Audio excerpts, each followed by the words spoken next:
There are moments in hip-hop that change everything. Moments that expose who's real and who's just pretending. For 50 Cent, that moment came deep in Detroit, long before the cameras, before the awards, before the headlines. The night he realized Proof and Eminem weren't just rappers, they were brothers built for war. It all started when a quiet studio session turned into a life-or-death situation.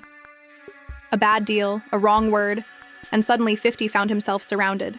Tension thick, eyes watching, silence cutting through the smoke. But before anyone could blink, Proof, Detroit's heartbeat, stepped forward. No hesitation. No second thoughts. Proof stood between danger and 50 like he'd known him his whole life. That's when 50 saw it. The way Eminem looked at Proof, not as a friend, but as family. And in that single moment, 50 realized these two didn't fake loyalty for clout. They lived it, they bled for it. But what 50 didn't know was that this loyalty came with a price. One that would haunt the streets of Detroit, the halls of shady records, and the hearts of everyone who called them brothers. Because sometimes being real costs everything. Before fame, before awards, before the world started chanting their names, Detroit had already built its own legends. And at the center of it all was Proof, the man everyone in the city respected. Proof wasn't just a rapper, he was Detroit's backbone. If you were coming up in the 313, you had to go through him. Eminem knew that firsthand. Proof was the one who gave him his first stage at the hip-hop shop, who told him, "Stop overthinking your bars, just let the pain speak." Their bond was unshakable, thicker than fame, deeper than music. But one night in 2002, that bond was about to be tested in a way no one could have seen coming. 50 Cent had just arrived in Detroit for what was supposed to be a low-key studio session. Eminem had invited him to come chill, record a few tracks, and maybe hit up a small after-party later. But Detroit energy was different, realer, colder. 50 was fresh out of Queens, already famous for surviving 9 shots, already carrying the weight of street legends on his back. But even a man who'd walked through gunfire knew when the energy in a room turned wrong. Inside the studio, everything seemed normal. Beats banging, smoke filling the air, laughter echoing off the concrete walls. Eminem was in his zone, laying verses for a new Shady Records project. Proof was there too, cracking jokes, hyping everyone up, making sure the vibe stayed right. But outside, someone was watching. A group of local hustlers, jealous of the attention Em and Proof were giving this New York rapper, had been talking all day. One of them said, "He ain't Detroit. Why Em bringing outsiders to our block?" It wasn't just words, it was resentment. Hours later, when the session wrapped and everyone was stepping out, that resentment came to life. 50 and Proof walked out first, laughing about some old mixtape joke. Eminem followed, hoodie up, quiet as always. That's when 3 men stepped out from the shadows near the parking lot. No words, no greetings, just hard eyes and the glint of something metallic under a jacket. 50 froze, he knew that look. He'd seen it too many times before. But before he could even reach for anything, Proof stepped in front of him. "Yo, we not doing this here," Proof said, voice steady but ice cold. "This my block. You got a problem, it's with me." One of the men sneered, "Why you defending him, Proof?" "He ain't one of us." Proof didn't flinch. He took a step closer. "He's with Em, and if he's with Em, he's with me. That's all you need to know." The air was heavy, like the city itself was holding its breath. Then, from behind them, Eminem spoke softly but sharp enough to cut through the tension. "If you're looking for problems, you already found the wrong 3. Nobody moved for a full 10 seconds. Then the men backed off, muttering curses, disappearing into the darkness. 50 stood silent, processing what just happened. He'd been in shootouts, raids, street wars, but never had a man he barely knew step up like that. As they got into the car, 50 turned to Proof. "You ain't had to do that, bro." Proof smirked. "Yeah, I did. Around here, we protect our own."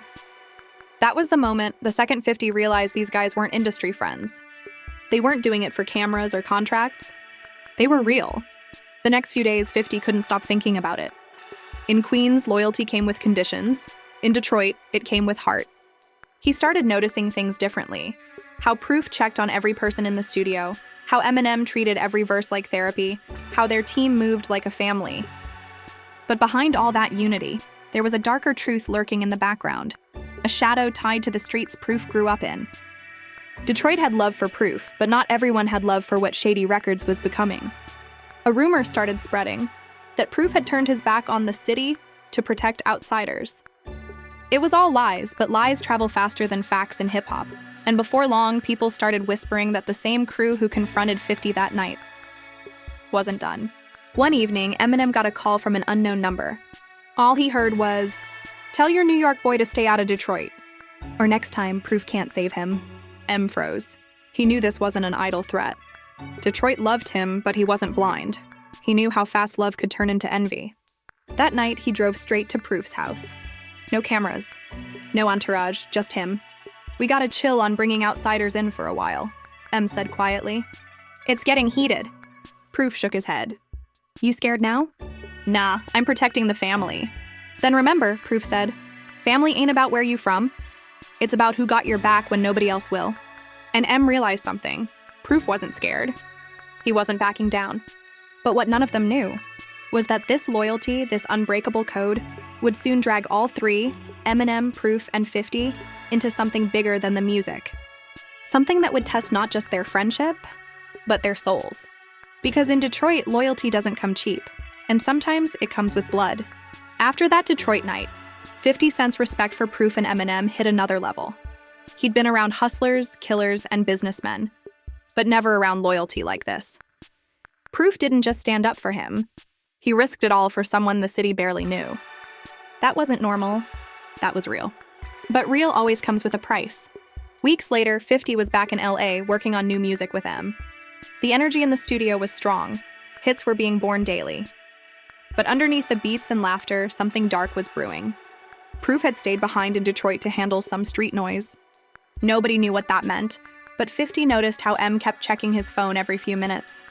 One night during a late session, M got a call, and his entire face changed. He walked out of the booth, voice shaking. "Yo, they hit Proof's cousin's shop." "He's okay, but..." They left a message. 50 looked up, tense. "A message?" "Yeah," M said. "They spray-painted loyalty dyes, too." The room went silent. Dre, who happened to be there that night, sighed deeply. Detroit politics, man. That's why I told y'all to move careful. But for 50, that hit differently. He wasn't used to loyalty being punished. Back in Queens, betrayal was normal. That's how the game worked. But in Detroit, people were ready to die for their circle. He turned to M and said, "Your boy Proof's really in this." Like deep. M nodded, quiet. "He's been holding me down since I had nothing. He's always in it deep, and that's just who he is." And that's when 50 realized Proof wasn't loyal because of the fame. He was loyal despite it. But not everyone inside Shady Records shared that energy. There was one producer, someone who'd been around since the early days, who started whispering behind closed doors. He felt sidelined ever since 50 joined the label. He told people ever since that dude came around, it's like we don't exist anymore. His jealousy turned into something dangerous. One afternoon, while M was out of town and 50 was recording, the producer quietly leaked a rough demo, an unfinished track that 50 and M had been working on, to a small Detroit blog. The blog ran a headline the next morning. 50 Cent and Eminem beef brewing over leaked track? The song wasn't even finished, but one verse, out of context, sounded like 50 was taking a jab at M. The internet went crazy. Is Shady breaking up? 50 dissing M? Proof caught in the middle? Within hours, social media exploded. Fans were choosing sides. Rumors were spreading like wildfire. Kerr woke up to 100 missed calls. The first was from M. "Yo, what the hell is this? You dissing me on a track? What? Nah, man, who said that? It's all over the net. Listen to this." M played the leaked snippet over the phone. The words twisted by a missing verse sounded cold. "I made my own way, didn't need no shady favor." 50 clenched his jaw. "Bro, that's not even finished. Somebody leaked it." But damage had already been done.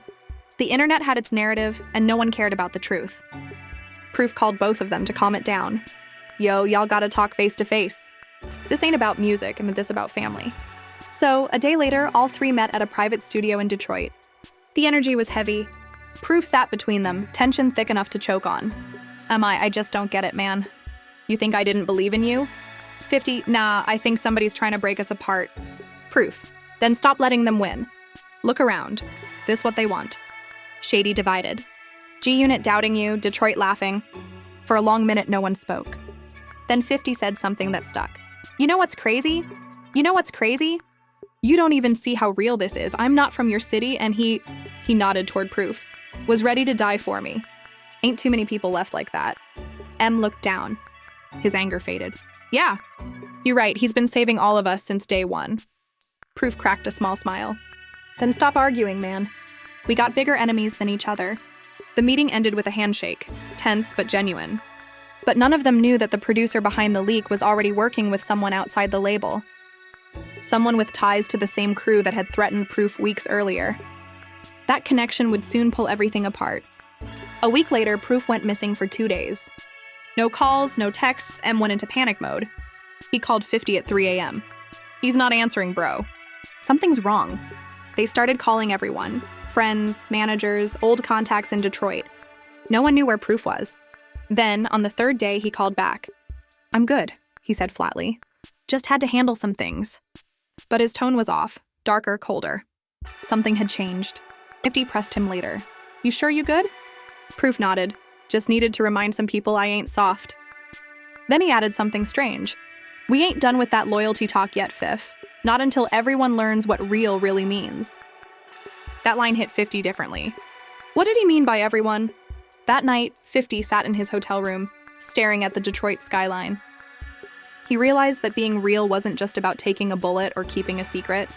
It was about standing your ground even when the world tried to twist your truth.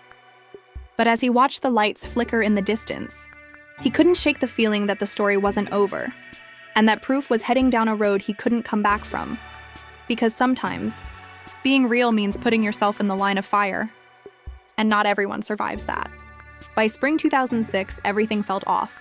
The studio wasn't the same. The laughs were shorter, the silences longer. Something about Detroit's air felt heavier, like it knew something bad was coming. Proof had been different since his disappearance. He was colder, sharper, quieter. He didn't joke as much. When people asked what happened, he just said, handled business. But everyone could see it. Something had changed in his eyes. Eminem was still trying to hold things together. He was fighting his own demons, addiction, exhaustion, and the weight of fame. 50, meanwhile, was splitting time between New York and LA, pushing G-Unit, stacking deals. But Detroit was on his mind constantly. One night, while 50 was in a hotel downtown, Proof showed up unannounced, hoodie up, eyes tired. We need to talk, he said. They went out to the balcony overlooking the city. Wind cold, neon lights flickering. Proof leaned against the railing, silent for a while. Then he said, You ever wonder why loyalty always costs the loyal ones the most? 50 looked at him, unsure where this was going. What you mean? I mean, this industry don't reward real ones, man. It punishes them. I've been out here defending brothers who don't even check on me. 50 frowned. You talking about M? Proof shook his head. Nah, not him. The snakes around him. He reached into his jacket and pulled out a folded piece of paper, a printed email thread. You see this? Somebody inside Shady been feeding info to those same dudes that came at us that night. They're trying to make us look weak, split us up. 50 read it. It was a conversation between a Shady Records staffer and a Detroit street contact. The message said, Proof's losing his grip. EM don't trust 50. Easy money if we make it look like they turning on each other. 50's jaw tightened. Who the hell sent this? Proof hesitated, then said quietly, that producer who leaked your track. The same name from before. 50's blood boiled. He's still in the circle? Proof nodded. And he's not working alone. For a moment, they both stood there, looking over the city. The music industry, the fame, the brotherhood, all of it suddenly felt like a setup. So what you gonna do? 50 asked. Proof smirked, but his eyes were empty. What I always do. Handle it. And that's what scared 50 the most. Proof's definition of handle it was different now. A few nights later, Eminem called 50 in a panic. Bro, you seen Proof? Nah, not since the other night. He's not answering. People saying he's out somewhere in Detroit with those same dudes. 50's heart dropped. He got on the next flight out. When he landed, he called every contact he had, no answers. Finally, around 3 a.m., his phone buzzed. A number he didn't know. He answered. It's me. Proof's voice was calm. Don't come looking. I just had to finish something. Finish what, man? The loyalty test. Then the line went dead. That was the last time 50 heard his voice. Hours later, headlines started flooding in. Detroit rapper Proof involved in fatal shooting. 50 froze. He couldn't believe it. Eminem called him sobbing. The story was everywhere. Proof had been shot and killed after an altercation outside a club. Reports were messy, unclear, full of contradictions, but one detail stuck out. One of the men involved had connections to the same street crew that threatened 50 months earlier. It wasn't random, it was a setup. In the days that followed, Eminem locked himself away. He didn't eat, didn't sleep, didn't talk. Proof wasn't just his best friend, he was his anchor, his brother, his lifeline. 50 flew to Detroit for the funeral. He didn't care about press or safety. He owed Proof that much. When he walked into the church, the silence hit him harder than any bullet ever could. Em was sitting in the front row, head down, tears falling silently. On the casket was a mic, Proof's first mic, the same one he used back at the hip-hop shop. After the ceremony, 50 went outside for air. Reporters tried to get quotes. Cameras flashed. He ignored them all. Then one journalist shouted, 50, do you think Proof died because of you? 50 froze. He turned slowly, eyes cold, voice trembling. He died because he was real in a world full of fakes.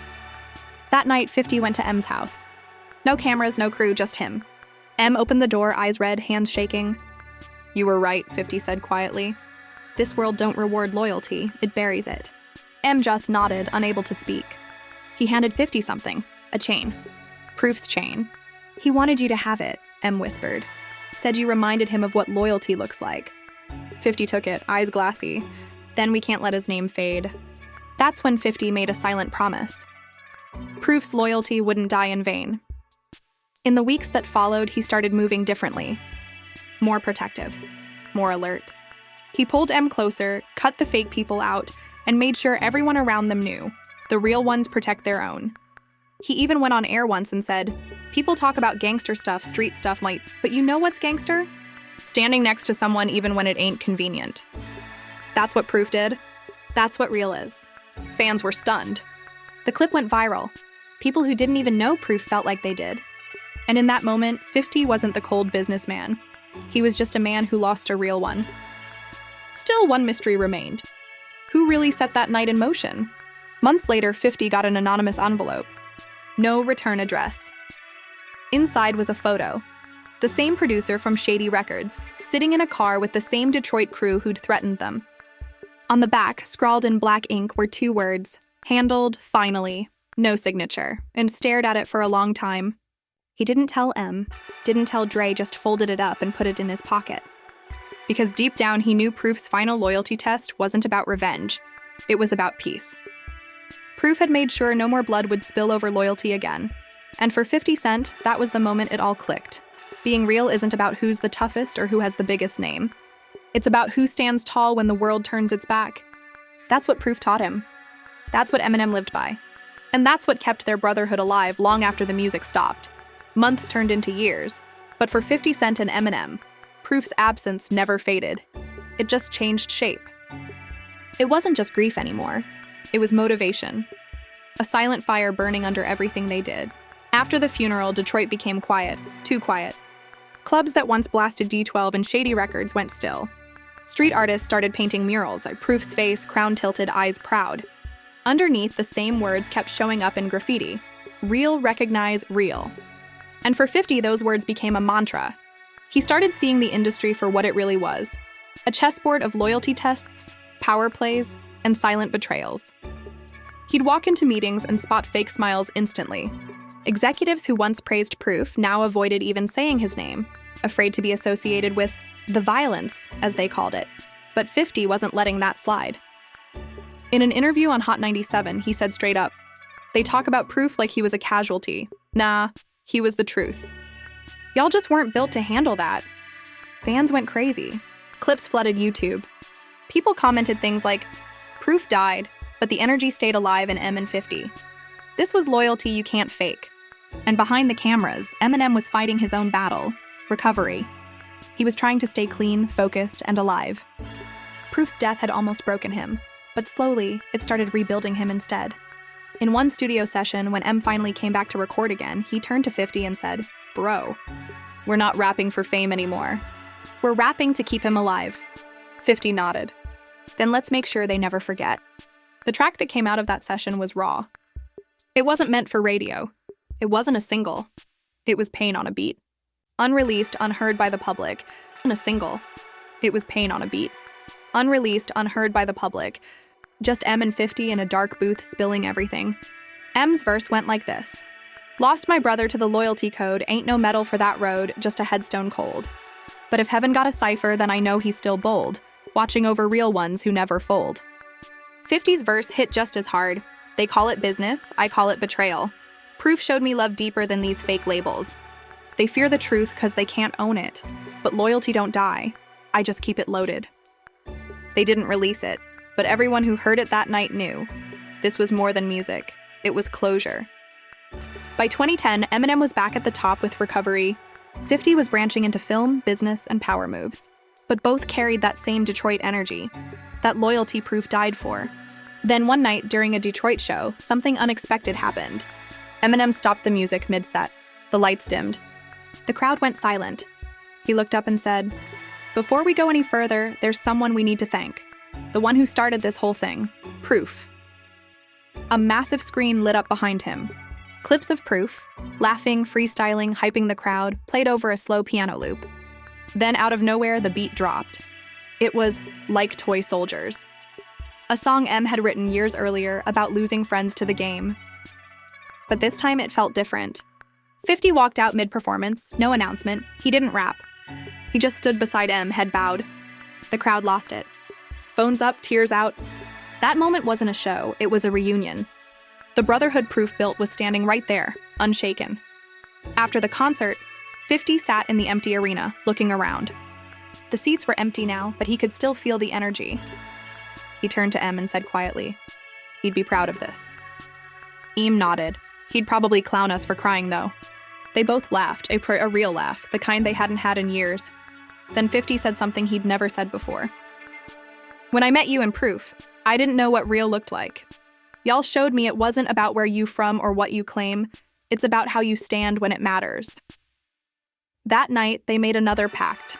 Not about fame or money, but about legacy. They promised to protect what Proof stood for: loyalty, authenticity, and heart. In the years that followed, 50 kept Proof's memory alive in his own way. Every time someone asked about this shady era, he'd make sure Proof's name was mentioned. Every documentary, every interview, every anniversary, Proof wasn't forgotten. And behind closed doors, 50 started mentoring young artists differently. He'd tell them, don't chase fame. Chase respect. Fame fades. Real never dies. Those words became his code, a code built from the moment he realized who Proof and M really were. Because back then, when 50 was just another hungry rapper from Queens trying to make it out, he thought the industry was all about money, power, and fear. But Proof and M taught him something else, that real power comes from unity, not ego. That's why, even years later, 50 still checks on M, still keeps that Detroit connection strong, because when you've been through blood, loss, and truth together, that's family. There's a story fans don't know, one 50 told quietly once, off camera. He said he still wears Proof's chain every time he closes a major deal. Not because it's jewelry, but because it reminds him who he became that night. He said, "When I touch that chain, I remember who was real before all this. The world's full of actors. Proof wasn't acting." That line stuck with people. It became one of those quotes that fans share under tribute posts. And somewhere in Detroit, under a mural of Proof with angel wings, someone once spray-painted 50's words in gold, "Real never dies."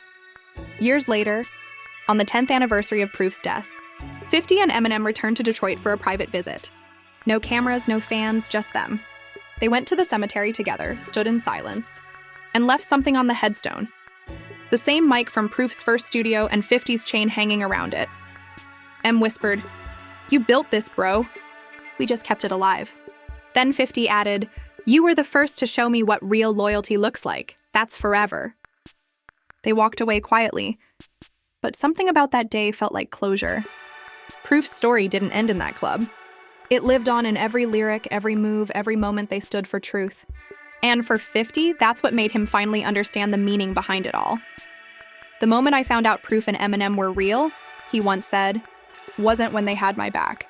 It was when they didn't need to prove it. And that's the legacy of the real. The loyalty that outlived fame. The bond that turned pain into purpose. And the truth that even death couldn't silence. Proof, Eminem. 50 Cent. Real recognizes real. Always has, always will. And that right there was the moment 50 Cent found out Proof and Eminem were real. Not industry real, life real. The kind of real that doesn't fade when the music stops. From Detroit's back alley studios to sold-out arenas, their story became a reminder that loyalty still exists in a world built on fame, contracts, and cameras. Proof gave everything for that code. Eminem carried it through every verse. And 50 Cent learned that sometimes, the richest thing you can own is trust. Fans still talk about that night. The stare, the silence, the moment that changed how 50 moved forever. Because when you strip away the beats and the bars, what's left is brotherhood, and that's what makes this story timeless. So now we turn it to you, the viewers, the fans, the day ones, and the doubters. Do you think loyalty like this still exists in today's rap game? Or has fame made real extinct? Drop your thoughts in the comments right now. We're reading every single one. Hit that like button if you felt the chills from this story. And subscribe to Eminence Daily for more untold moments, hidden truths, and raw stories straight from hip-hop's heart. And don't forget, turn on that notification bell, because the next story we're dropping is even darker. A secret that could shake the entire industry. Until then, remember, fame fades. Real never dies. This is Eminence Daily, where the stories don't just play. They strike. They strike.